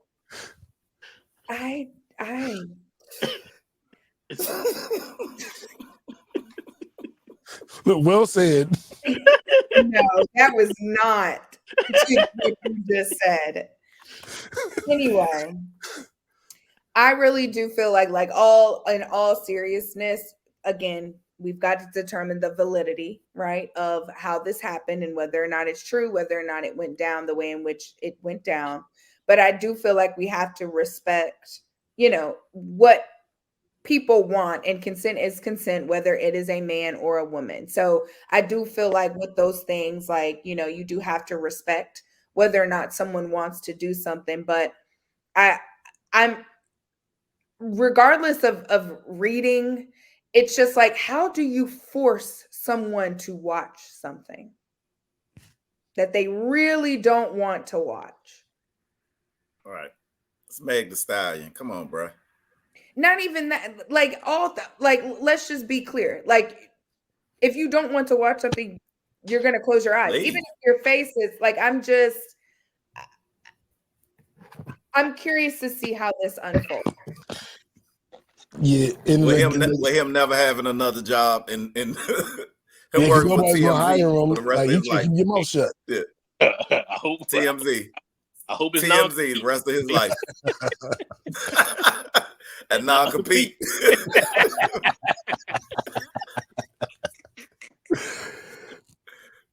J Lew, what you got? Some people do use money for power too. So you know what I'm saying? You know, it could be a way, you know, if that's his truth, you know, I respect, you know, his truth. Some people do use money to hold over your head in certain instances, whether it's, you know, where you go teach, where you work. You know, you look at the Diddy Cassie situation, you know, a type of abuse is using money and power over people as well. So, you know, if that's his truth, you know, hopefully, you know, justice comes to light. There it is. Man, So as we rolled out. He dropped the mic with it. Drop. He dropped the mic with it. As we say goodbye, I just want you to say your name, your social media platform, and something about you. Just something real quick. It ain't gotta be elaborate. I'm a Virgo, whatever the fuck. Something you admire by yourself. But I want them to lead this episode going, who are you again? So, Brett, your name, your social media, and any fucking thing about you care to share. So again, I'm Brittani Sade. You can find me on most social media platforms at Brittani Sade. That's Brittani, and Sade is spelled like the singer, Sade. And my birthday coming up. Boom. Yeah. Tell them what day so you can get your gift. It's May 12th. Boom. Randy T. All right. Yeah, we're gonna celebrate next weekend. I won't be down there for that, but we're gonna bring it in early. Hey, it's your man, the Randy T. Man Up Monday. You can find me on every social platform at man_up Monday. Look, I am a passionate advocate for helping men find and achieve true and authentic manhood and the families that are part of any man and communities. Like, I'm your guy. Get at me. Boom. No Breaks New on every platform. And I am really passionate about people being able to express themselves, no matter how it's perceived. Just say it. Get it off your chest. Don't die. Hold up, Brett. What you want to say? Have I ever stifled anybody from expressing themselves? Or have I always celebrated it? However they wish to do so, right? But we want to hold Amanda accountable. I'm on Amanda's side. Did I say I saw me and her? In a way that's understandable. I still want us to do it in the best way possible. I did it the way she did it for decades. I'm the only, you know how you see something wrong, something that you did and somebody else, and it make you cringe because you know you used to be that way? That's my only thing with Amanda. I see the younger version of me and her, and it makes me cringe because I was like that. I had no accountability. I couldn't find my accountability because everybody did me wrong. So I couldn't find it. Once I finally found it, I was free. You know what I'm saying? I just want that for sis. And I think she like women too. So maybe me, her, and my new joint, you know what I'm saying? Like, I just want it for her, you know what I'm saying? Because I'm gonna pay attention. I'm gonna love the pussy, like Tank say. I'm just trying to get her over to the dark side. You know what I'm saying? I'm trying to help her. Please. I want to help a woman up. I want Woman Up Wednesday. I'm trying to help her woman up on Wednesday. J Lew, take us home. How they can find you on social media and just anything that you would like the people to know about you. Hey man, it was good seeing. It was good seeing y'all. I hope y'all have a great week, safe week. JWLagency.com for all your insurance needs. So I'm sure y'all enjoyed the show. Man, as always, shout out to my motherfucking podcast Avengers. Shout out Jack, who couldn't be here tonight because she's out there whipping bodies into shape. But she definitely takes me throughout the episode, so she definitely got her ear to the street. And we are your podcast Avengers, motherfucker. It is a pod named Kickback. That's Brittani Sade. That's the Randy T. That's J Lew. I'm No Breaks New. Jackie over there getting fat people skinny. And Uno. Oh, I can't say that. Wait, no, she is helping people reach their full potential through physical means. Thank you. Yeah, she getting fat bitches skinny. I'm big in backs.